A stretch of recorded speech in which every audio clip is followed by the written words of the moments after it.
And good morning. It's 7:04 on this Monday, January 17th. It's time to head to Studio B for Coleman and Company. Well, hello, everybody. We welcome you on a Monday morning. And it's not as bad out there as it could be. And most people are off work today. I think most people probably are, being the M.L. King, Martin Luther King Day. Government offices closed, banks are closed, and there may be a few more closed because of the weather, but who knows. We have T.R. Kirby here this morning, as usual, to talk about Absolute Kubota, 1506 West Main. Good morning. Good morning. And how are you? I'm doing good. How about yourself? I'm doing just fine. Made it okay. No, not even really a slippery road, but I went really slow. Yeah, yep. I saw you. Carefully. Normally you come flying in here and you're just trekking along this morning. And you were early. By design. Right? Yes, sir. Too bad you didn't have a Kubota tractor to clear your driveway before you got in. Well, that's what you've got there at 1506 West Main. Kubota tractors, hay equipment, zero-turn mowers, RTVs. Don't guess you got too many people looking at hay equipment right now. Right now is actually a good time to come look at that stuff. Make sure we have what you need in stock and ready to go for this upcoming hay season. It's always good to look ahead because as the world knows, inventory shortages is a real thing. It has not. It has affected us. Don't believe it hasn't, because it has. We face new challenges every day.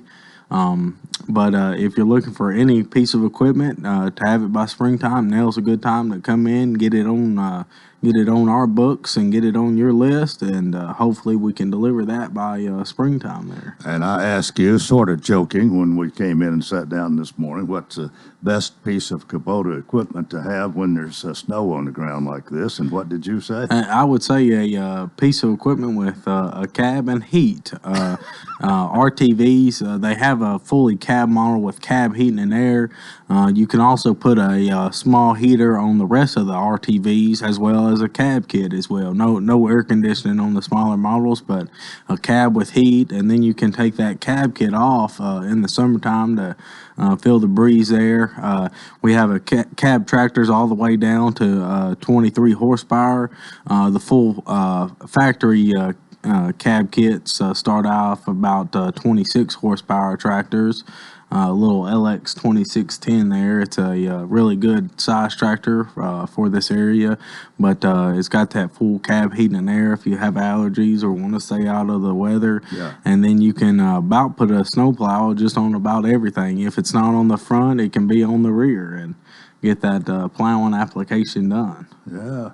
Well, the way it is here, it seems like we go in cycles, and about every 10 years, if you look back, we've had some heavy snowfall during the winter, and maybe this is the one for us. We've already had, three? Yeah, this is the third one. This wasn't as bad, and yeah, we didn't right. get it. I'm hearing in Williamson County had a lot more snow Correct. than we had here. Yeah. Yeah, and that doing it on a tractor, maybe with a front hitch or something like that, is maybe more cost effective for you, because you can use that tractor for so many other things during the summertime. Or if we don't have a winter that bad, you can open yourself up to plow your garden, to turn it over there, and then you can use it in the summertime for cutting the field, moving stuff around, cleaning up brush from storms and stuff like that. They're just so versatile. Well, let me.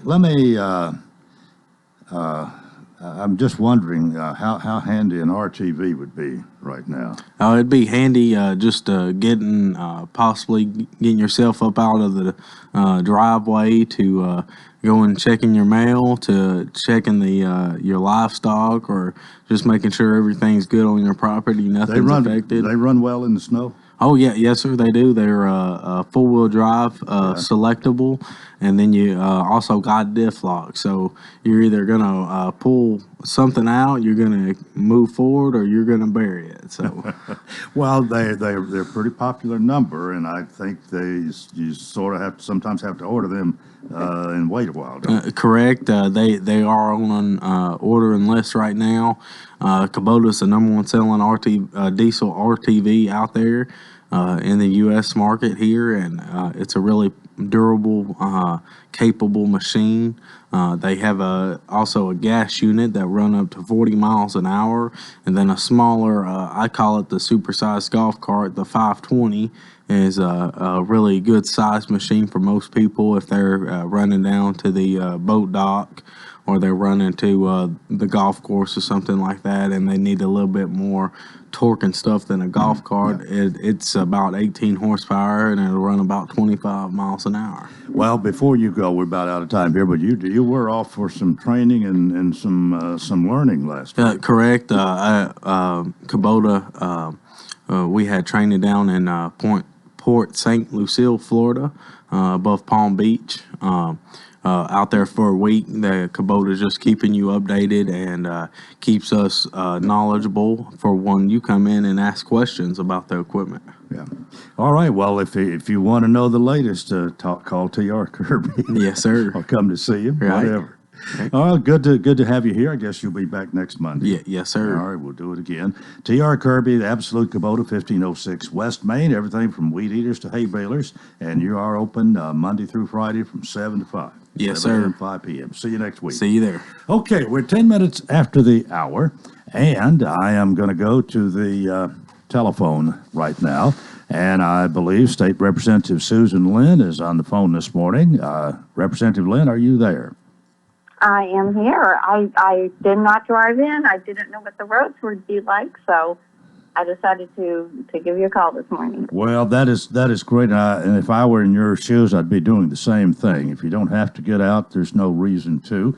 And we can have a nice conversation here over the phone this morning and find out what is going on. Of course, the Tennessee General Assembly did get started last week, and I guess as far as committee assignments go, nothing changes. You're on the same committees, have the same responsibilities that you had last year for the first part of this session. Is that right? Exactly, yes. So I'm on the Finance Committee, I'm on the Budget Subcommittee, and I am on the Commerce Committee and the Banking Subcommittee. Well, you've got quite a responsibility there. What has happened the first week down there? You sort of, I don't think there's a lot of rehashing or organization or anything. You just kind of pick up where you left off last year, don't you? We do. We just pick up where we left off last year. The Speaker encourages us to put our bills on notice and to file bills. We get to file new legislation this year until February 2nd. That is the cutoff date. And he's just encouraging us, get going, get started. We want to get out of here. Of course, last year, we came back for 2 special sessions, which was really quite extraordinary. We don't normally do that. And that was interesting. So hopefully this year it'll be more normal, and we will just meet for session and probably get out in mid-April and leave everybody alone. Well, one of the big things we've been hearing most about has been redistricting, and we've got to go to a break in a couple of minutes here, but let's get started on our redistricting discussion anyway, and we can probably spend quite a bit of time talking about that this morning. But overall, how pleased are you with what's happened so far? Well, we only know about our own districts until the big map comes out, and so that came out the other day. So up until, now, I'm very pleased. I'm very happy with what's happening with my district. Right now, I represent over 90,000 people, or just about 90,000 people, which is huge because the average was 65,000 in 2010. So the district has grown tremendously, and they made some changes to the district, but basically it just shrunk. It got smaller. But even so, because we're trying to help out legislators in other districts who, basically some districts had to be drawn together. It's a shame, but they had to be drawn together. And I can explain that when we come back from the commercial. They cut our district large. So the average now is about 69,000, but my district will be is being cut larger to about 72,000 some odd, just so that we can help other areas where legislators had to be drawn together. So all of these Middle Tennessee districts are being cut really large, so that you just hate to see people being drawn together, and some Republicans were drawn together, and some Democrats were drawn together, and you hate to see that because that creates a lot of angst for them. All right, let me ask you: is all of your district in Wilson County? Yes. Yes. Totally in Wilson County. Okay. All right. With that, we will get ready here for a break. State Representative Susan Lynn, representing District 57, my guest this morning, and more coming up in a moment here on Coleman and Company, FM 98.9. And let's see what's happening on the roadways. Thanks to Bates Ford and the Lifetime Brake Pad Guarantee. With the purchase of a brake service, replacement brake pads will be provided at no cost for as long as the customer owns the vehicle. Bates Ford, 1673 West Main. Now at traffic, here's Chuck. Good morning. There's definitely some slick spots out here on some of the bridges and overpass, like where we had that crash earlier in Mount Juliet on Golden Bear. Gateway right there at the overpass. It's still moving right now. I-40 coming in from Dixon County, Hickman County. Lots of radar out through there a little bit earlier. Again, some of these back roads are still very dangerous, and not only snow covered, but there could be some ice underneath that. Warmer weather is waiting for you right now at Pensacola Beach. Just check out all the details at PensacolaBeach.com. I'm Commander Chuck with your on-time traffic. She's taken care of you your whole life. Now it's your turn to take care of her. But with a family of your own and other responsibilities, there just aren't enough hours in the day. That's why it might be time to call the Pavilion Senior Living. From bathing, dressing, housekeeping, and meals, the Pavilion Senior Living is committed to being senior living you can trust for your loved one. Find out more at pavilionseniorliving.com or call 444-5556. That's 444-5556. What is your passion? How can you use that passion to enrich your community? Hi, this is Melanie Minter, President and CEO of the Lebanon-Wilson County Chamber of Commerce. Your chamber is the resource for making connections to fulfill your passion. Whether education, nonprofit, agriculture, entertainment, or government relations, Wilson County offers a place for you to be involved. Your chamber connects businesses, individuals, and your passion to the community. We have an enthusiasm for excellence. Join us and catch the spirit. Call or visit our office at 149 Public Square in Lebanon. Coleman and Company, thanks for joining us. Our thanks to State Representative Susan Lynn, having a little conversation here off the air this morning during the break. But one of the things I wanted to make sure the legislature, our state legislature, does have the vote, have the say on the congressional redistricting, which is something that's really been in the news here of late, the way that they're talking about splitting up Davidson County into let 3 different congressional districts have segments of that county, as I understand it. Is that right? Yes, that is correct. That is correct. When is all this going to be? Will there be discussion on the House floor and the Senate floor about this, or is it mostly done without a lot of discussion? No, the redistricting is in the form of a bill, and it has to go to committee. And in committee, other plans will also be allowed to be presented. The state of Tennessee isn't the only one who draws up a plan. Other people draw up plans too, and legislators file them as a bill. And so they are up for discussion too.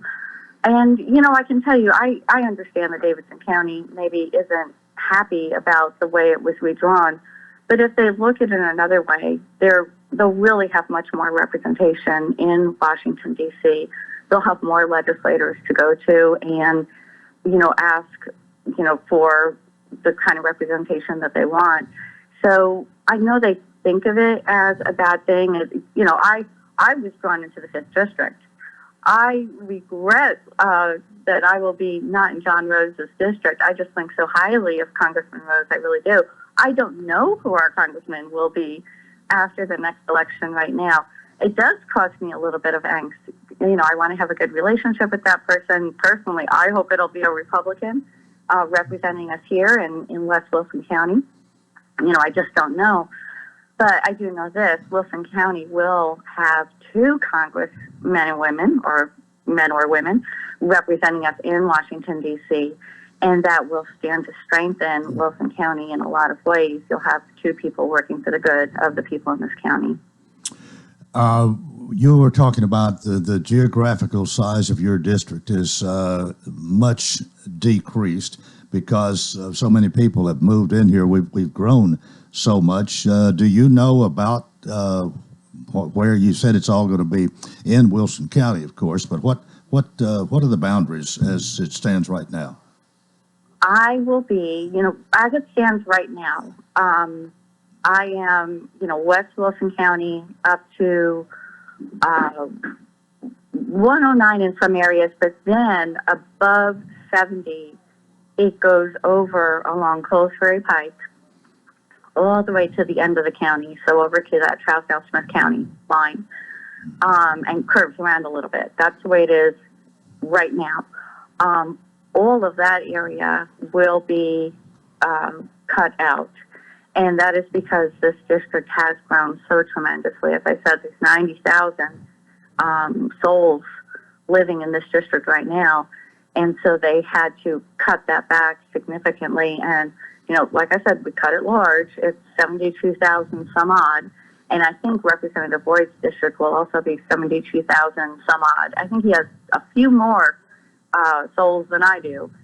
And so I basically will be west of 109, with the exception of, now they called me in to show me the district, and they called Representative Boyd in to show him the district. And so he said to me, you want to go at the same time because, this kind of concerns both of us. And I said, sure. So we went at the same time.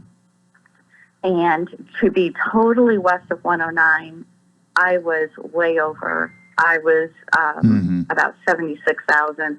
And that's even over the margin. I had to have an area to come out. And so, unfortunately, it is Spence Creek. It was the smallest geographically area with the highest density of people that arrived at the number that the program was looking for. We can be plus or minus 5%. And so I'm about 3-point-something%. I can't remember. It's in the mid-3s.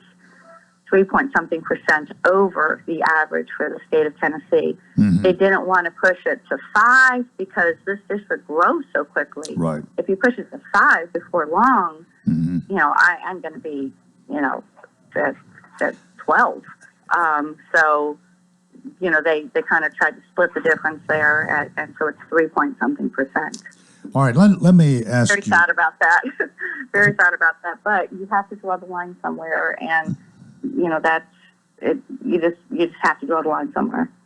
Right. Well, I want to ask, do you anticipate much change? I mean, it seems like there's been quite a bit of work gone into this, and I mean, they have consulted you about it. You've already had some input here.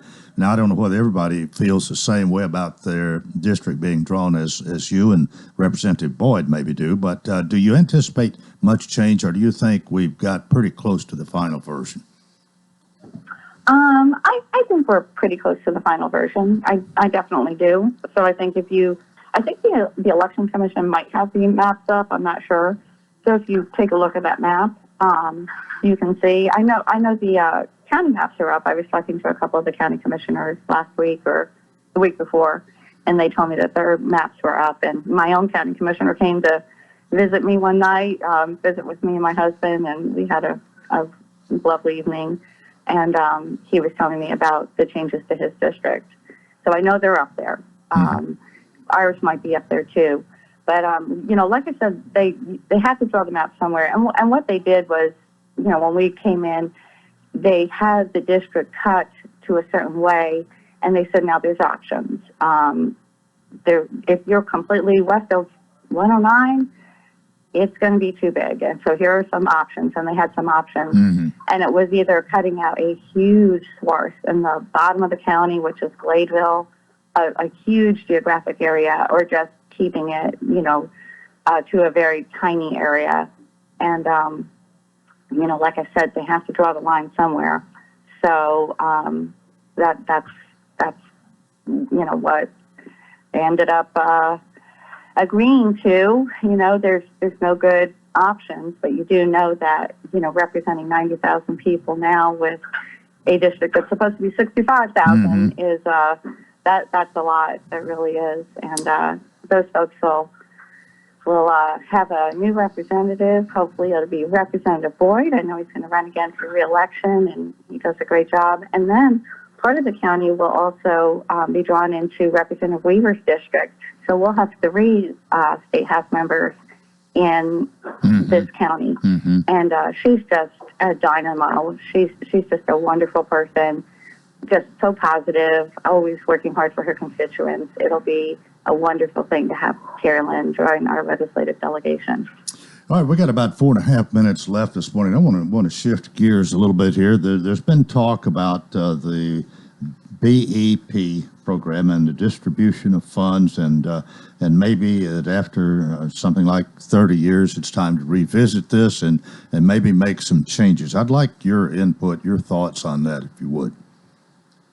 Well, I'm interested to see what it is that they want to do. Remember, we made changes back in probably 2006 or so, and what that did was it gave more money to the smaller rural counties because their taxing ability to pay isn't as great. I do not want to see any money taken away from our, very fast-growing county, not in any way, shape, or form. So we'll see what the proposal is. I have a feeling it may be along those lines again. I'm not entirely sure, but we'll see what happens. Another legislator was talking to me. He's vice chairman of the education committee, and he just does a fabulous job. He's so well read and researched, and he is going to have some legislation about really just getting back to fundamentals in the schools and really concentrating on fundamentals from K through 8, totally fundamentals. And of course, there'll still be an art class and a PE class and things like that. But the concentration on the fundamentals will be very, very intense, so that when they do go into the higher grades, he said to me, I didn't start things like algebra until 9th grade. And he said, nowadays, they started back so much, but have they really learned the fundamentals? And so, I'm willing to listen to him. I really want to see his data, and he is well researched, so we'll see what happens. Well, there's another thing. I got the information sheet, your newsletter, I guess you call it, and I was it caught my eye here. This legislation known as Joker's Law. And that's a little bit, you wonder what that's all about till you read it. I did read this, but I think that's worth our discussion for a minute here.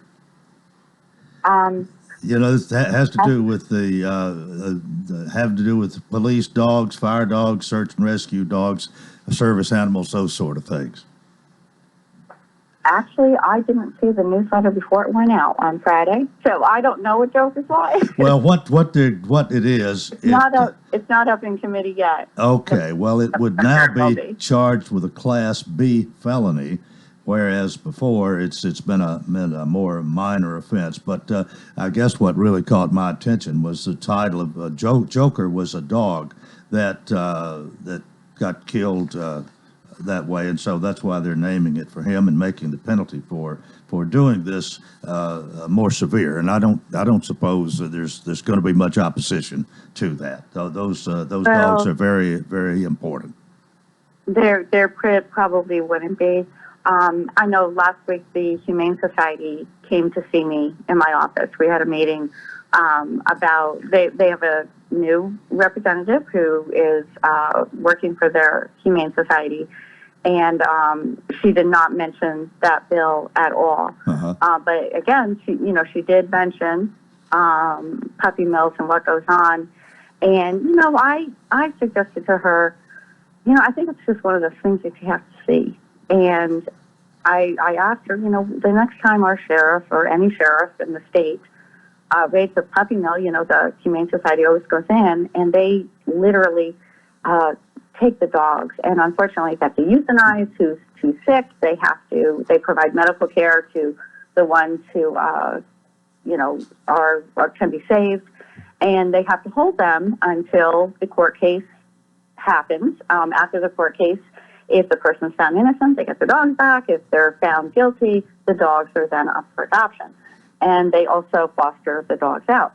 But I told her, I said, what, the next time sheriff goes in and raids a puppy mill, why don't you, because the Humane Society's called, so y'all know when it happens, why don't you ask the legislators in that area to go with you and to see, what is going on? And, is there a better solution to making sure that, animals don't suffer in this way, that people are, basically not ripped off because they're paying a lot of money for oftentimes sick dogs. Yeah.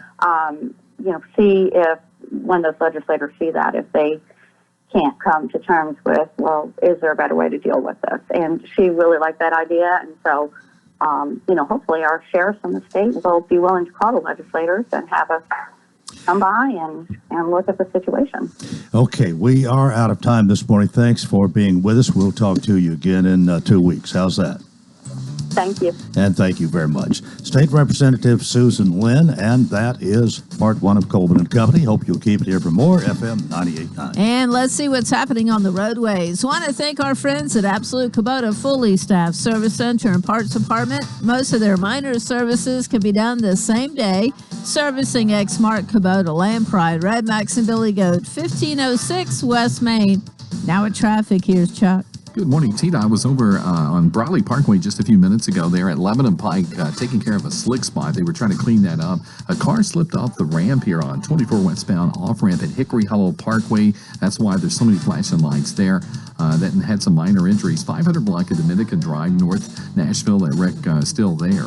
Warmer weather is waiting for you right now at Pensacola Beach. Book your next getaway by logging on to PensacolaBeach.com. I'm Commander Chuck with your on-time traffic. Are you thinking about buying a new home? Let A.G. & Johnson assist you with your new home search. From the first-time home buyer to the empty nester, we are experienced in all facets of the home buying process. We will be with you every step of the way. No matter if you are buying, selling, downsizing, or upsizing, we can assist you with your real estate needs. Call us at 615-444-0909 or find us online at agandjohnson.com or Facebook AG & Johnson Realty. AG & Johnson is your community's trusted realty and auction company. Now's the time to get a great deal on select Kubota subcompact and compact tractors. Our reliable #1 selling tractors are designed for easy operation and feature all the performance-matched attachments needed to tackle any job. Right now, put 0 down and get 0% APR for 84 months plus save up to $1,200 now through June 30th. See us or go to KubotaUSA.com/offers for full disclaimer. Visit Absolute Kubota, 1506 West Main Street in Lebanon. Happy Martin Luther King Jr. Day, everyone. Today's forecast calls for plenty of sunshine with highs in the low 40s. On Tuesday, we'll have a mix of sun and clouds with highs in the upper 40s. We stay dry on Wednesday as well. This weather forecast is brought to you by Walker Auction and Realty, professional auction and real estate services. Get top dollar for your home, land, or personal property. Log on to MikeWalkerAuctions.com. They know auctions. That's a look at your forecast. I'm meteorologist T.J. Scott. Coleman and Company, thanks for joining us. We're ready to talk with Billy Mullinax now about Rocky Williams, but we're talking a little football here during the break and about Tom Brady in particular. That's right. He is good. He is good. He is good. and a little arrogant at times, I think. But Yeah. maybe that goes. If I was as good as him and making what he's making and been there and 40 years old or something, Yeah. maybe I'd be a little arrogant. You too. probably would be too, Coleman. I probably would be. Billy Mullinax is the general manager for Rocky Williams Premier Dodge Chrysler Jeep Ram of Mount Juliet, 600 Pleasant Grove Road. And it features right there, they feature what we talk about every Monday here on the program, no haggle pricing. Everybody pays the same great low price. And that's that's kind of our talking point, and we talk around that and about a few other things every Monday here. Well, we talk about a little bit of everything, Coleman, but that is our mainstay, if you will, because that is what makes us different. And we'll keep talking about no haggle pricing, where everybody pays the same great low price. We're going to keep talking about that because it truly is different than when you go buy a car anywhere else to speak of. Well, not only that, but we invite you to see the entire inventory of new and pre-owned cars at RockyWilliams.com. Might even see your neighbor there, Coleman. We got to get that in. That's every right. week. That's our most important thing right there. Yes. But seriously, there's really you really have a good thing there. Your website is totally available, and you don't have to even. I guess you know somebody clicked on it, and that's about all you know. They call that a hit, I believe. That's right. And other than that, nobody knows who it is unless you want them That's to. right. That's right. And of course, if you want, you've got a question, you can leave your question, and y'all will get back to them. Yep. Either answer an email or call them, or whatever they want you to do. Whatever their preferred method of contact is, Coleman. If they've got a phone number that they submit into us, then we're going to try to call that phone number. If it's just an email address, then we're gonna respond by email. But yeah, we just want to get them the information that they want and follow up with them if they want us to. If they're not interested, if they really are just looking, then we don't want them to be worried with somebody calling them, and that's the great thing, Coleman. A lot of people don't put their prices on their website because they make you submit your information so they can call you, and that's a little bit worrisome. If you're just shopping, you ought to be able to figure out what the price of the vehicle is without having to send your information in and get harassed a lot of times. Well, that's the way you do it, and that's the way people like it, and no doubt you've been very successful because of that. Yes, we have. Yeah. Yes, we have. Well, of course, a little bit inclement weather. I don't know how many people are going to come to see you today, but you're going to be there and be open. We will be there. Probably be a good day if you can. And the roads are pretty good here locally. Yeah. I think some other areas maybe not as much so, but especially south of us. But it'd probably be a great day. I don't think we'll be run over today, so it'll be a good day to come out and take a look.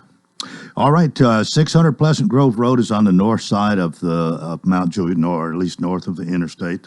You're right there close to Walmart and Academy Sports, very visible.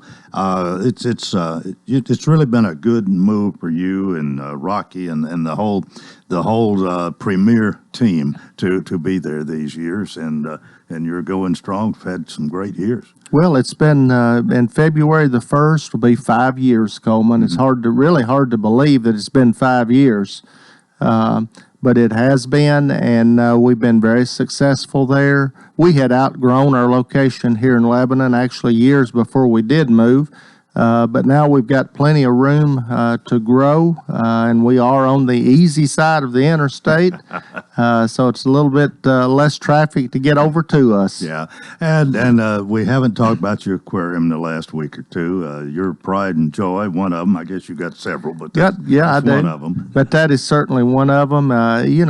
People that, especially when somebody has not been there before, and there still are people that walk in that have not been there. A lot of times you don't notice it right off the bat or realize that is an aquarium, but then when they do, they're just kind of just stand and stare. Because you just don't see a 3,000-gallon aquarium every day. But if you have no other reason to visit Rocky Williams, that's a good one, and you welcome any visitor to. Absolutely. Even if they're not wanting to buy a car today, come see your aquarium. Maybe they'll come back and buy a car later. That's exactly right, Coleman. Well, anything else before we let you go this morning? Well, just everybody be safe out there. Go to our website. Today's a great day. Probably, of course, it's a holiday, so a lot of people are at home. So go to our website and shop our inventory. We've got over 200 pre-owned vehicles and about 30 new vehicles. You can find something that you like from the comfort of your recliner. And just remember, too, that at Rocky Williams, they price their cars and not their customers. I love that slogan. That's a good slogan, and that's the truth, Coleman. That's what you try to live up to. That's right. Well, what you do live up to. That's what we do live up to. There you go. Well, have a good week. Snow will probably be gone before long. It'll warm up. It's like we always say in Tennessee, if you don't like the weather today, stick around. Just hang around. It's going to change. Well, it's been good to see you today. Be careful, be safe, be warm, and we'll see you next Monday. See you next Monday. All right. Billy Mullinax, again, he's general manager for Rocky Williams Premier Dodge Chrysler Jeep Ram of Mount Juliet, 600 Pleasant Grove Road. No haggle pricing. Everybody pays the same great low price. Well, we're 20 before the hour, and I want to go to the telephone now for my guest for part 2 this morning, and want to welcome Matt Steinhauer. Good morning. Good morning, Coleman. How are you this morning? I am doing fine, and you're a friend of our station here, but especially a friend of MJ, and I have to give MJ Lucas credit for the idea today. She was telling me the other day, I think you have been her pastor, her church leader for some time, and you are about to retire if you haven't already. She says, why don't you have him as your guest one more time? So I gave you a call. You were going to come over here until we saw the forecast Friday, and you said, well, maybe we better not, and probably common sense prevailed. You're on the phone. You're warm and dry and safe where you are, I'm sure, but we welcome you. Well, Coleman, it's good to be on, even if it's with just the telephone. I'm a handshaker and a hugger, and the last 2 years with the whole pandemic issues of having to be careful about those things has made it really hard, and I miss shaking your hand and hugging MJ this morning. Some folks who have heard us talk before know that we go back a ways to the insurance days together. And, yeah, let's talk about that for a minute if we could, because I remember your father, who was quite a leader, and you came along, and your brother, and all of a sudden I'm having a mental problem here. What was your father's name? John. Yeah, John Steinhauer. Right, and your brother, Steve. He's younger than you, I believe. Yes, Steve is. Steve, yes. Well, the three of you did quite a bit, won some awards, made conventions. You were a big part of the Aflac world back in those days. Well, we did have a good time working together, and I've been thinking honestly about my retirement as being a pastor, and one of our old colleagues, you'll remember Rory Cruiser, who was a regional manager, who he used to talk about people leaving the business, and he would kind of make you feel bad about it. He said they'll miss you as much as when you pull your finger out of a bucket of water, and what's gone when you do that is not much. But I will tell you, I'm retiring the end of this month. Sunday, January 30th is my last day, and I don't know how my folks in my congregation will feel, but boy, it sure doesn't feel like pulling a finger out of a bucket of water for me.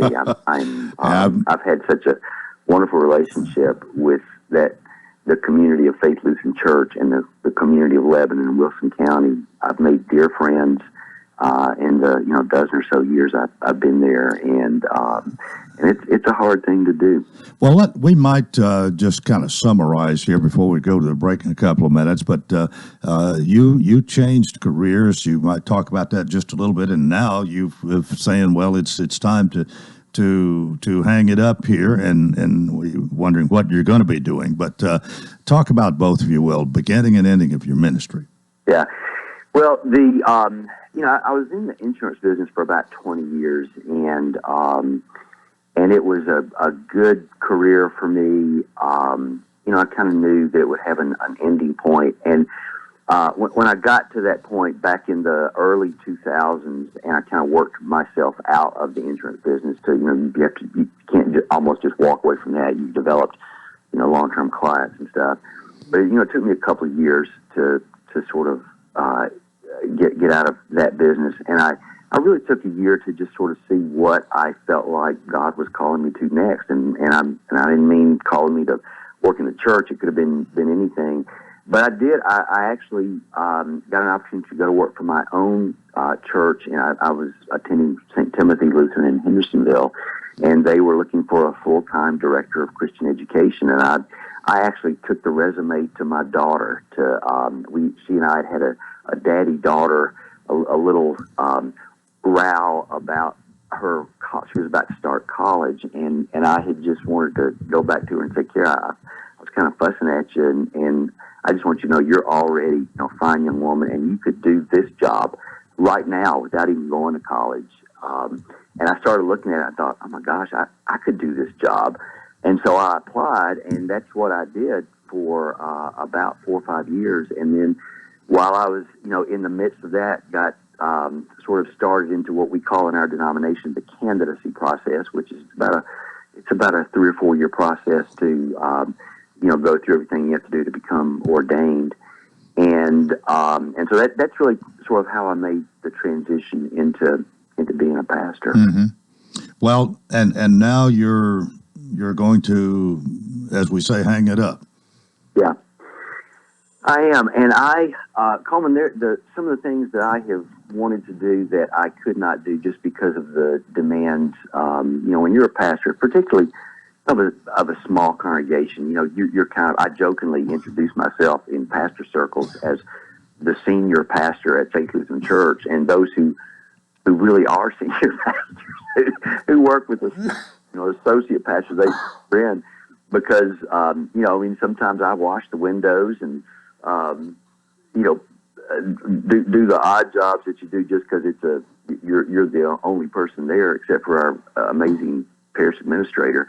But probably one of the most important things to me is I have wanted to write a book. In fact, I've actually started on that, and it has simmered for several years.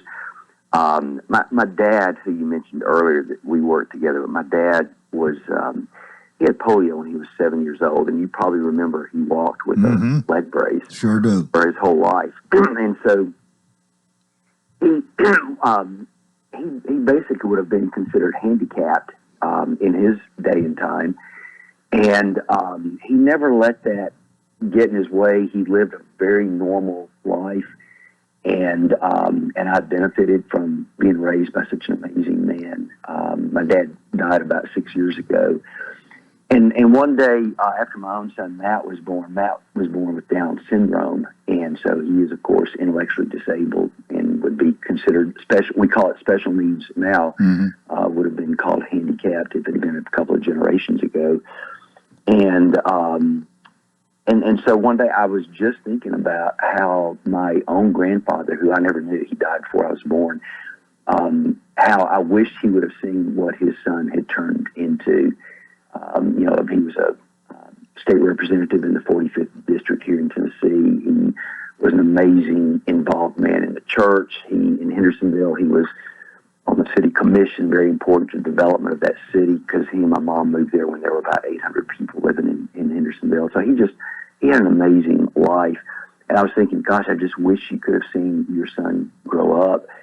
And I started thinking, I never met my grandfather, but oh my gosh, I might know him better than people who did know him, because I'm raising a special needs son too, and think about the hopes and dreams and losses and all of those things because of Matt's circumstances with his intellectual disability. And I thought, man, I need to write. I need to tell that story. And so that I really do hope to dive into that pretty quickly after February 1st. And that will be sort of my vocation for a while. I love to sail. I have a sailboat on Old Hickory Lake, and I plan on spending more time on that than I have been able to. And I've got 4 beautiful grandchildren and 1 on the way, and by golly, that they're going to see Granddaddy a whole lot more than they have for the past few years. Okay, well, that's great. We need to take a break right here, but more coming up here on Coleman and Company, FM 98.9. And let's see what's happening on the roadways. Want to thank Absolute Kubota. They have a fully staffed service center and parts department. Most of their minor services can be done the same day, servicing Exmark, Kubota, Land Pride, Red Max, and Billy Goat, 1506 West Main. Now at traffic, here's Chuck. Good morning. Traffic still moving right now on 65 coming down through Millersville. Sure, we've seen a couple of wrecks out here. A car slipped off the road a few minutes ago out there on the 24 westbound off-ramp at Hickory Hollow Parkway. Still some flashing lights there. And we're still concerned about some of these back roads out here. Please be careful. We've also had to deal with some black ice in certain areas this morning. Princess Hot Chicken now available for catering. Check out princesshotchicken.com today and check out that menu. I'm Commander Chuck with your on-time traffic. Do you know why Rocky Williams Dodge Chrysler Jeep Ram in Mount Juliet sells so many cars, trucks, SUVs, and muscle cars? Well, it all starts with a simple idea. Why not give everyone a hassle-free shopping experience for their new or used vehicle with no haggling, no negotiating, and no runaround? Every vehicle on the Rocky Williams lot is marked down incredibly low with the price posted on the window. You're treated with fairness and respect every time. No pressure, just a friendly, warm, inviting staff dedicated to finding the exact vehicle you need. So Rocky Williams Premier Dodge Chrysler Jeep Ram has become the original no-haggle, one-price dealer. Go online to rockywilliams.com to see the incredible deals yourself. Every car and truck is listed with a no-haggle low price. This is for real, and you're gonna love it. People drive for miles to get some of the lowest prices in America on their new or used cars or trucks. Go to rockywilliams.com or come on over to our brand new spacious dealership next to Walmart in Mount Juliet. Gregory Dental Group in Lebanon is a family dental practice located across from Vanderbilt Wilson County Hospital. They offer cosmetic procedures, dental implant services, and now featuring new digital dentures. Premium dentures in just 2 appointments. No insurance, no problem. Call about our discount plan. Hi, I'm Dr. Derek Gregory. In my office, you can count on a compassionate staff who will truly listen to you, take the time to get to know you, and discuss your personal needs. I look forward to meeting you. Gregory Dental Group, 444-0322, West Medora Parkway across from Gibbs Pharmacy. All right, we continue here on a Monday morning. Pastor Matt Steinhauer is with us, and I should say retiring Pastor Matt Steinhauer, Faith Lutheran Church here in Lebanon. I believe you said the 31st of January is your official retirement date. Did I hear you right? That's correct. So I have two more sermons to write and preach, and 2 more worship services to lead, and you know, that is something that every pastor loves doing, and I will miss that greatly.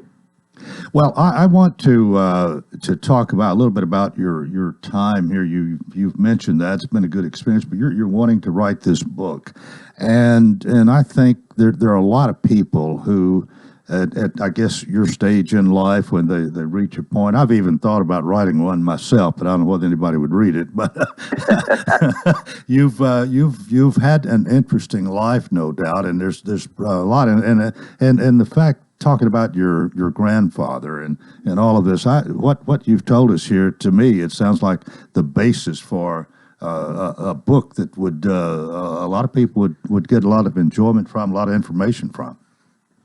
Well, you know, it's interesting. I've got a friend, Robert Benson, who I grew up with, that has written about, he must have written 25 books or so.